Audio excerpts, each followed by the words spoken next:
George Braque began as a fauve painter who used the fauve movement as a point of departure to enter into Cubism.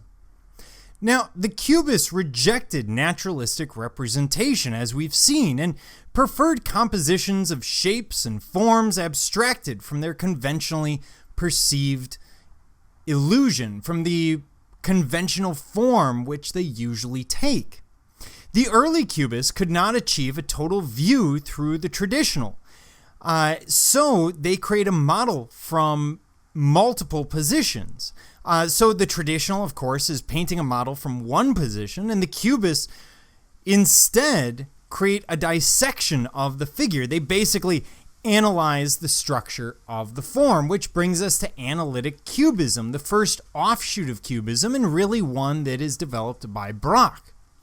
And in it, what we see is they will analyze the use of rudimentary shapes, and they will use overlapping planes to depict the separate forms of subjects in a painting. So what does that mean? That means that as they look at something, instead of looking at an eye, they're going to look at the individual shapes of the eye and then break those down into individual planes as if each one was drawn on a transparent piece of mylar plastic and then stacked up on the canvas. At least that's the easiest way to think of how they're putting these compositions together. Now, Braque will, of course, famously create the Portuguese. And this exemplifies Analytic Cubism. It is derived from memories of a Portuguese musician and used subdued tones common in Cubist work. What we see is the construction of planes which suggest a man with a guitar. In it, light and dark passages suggest both light and shadow, as well as transparency of plane.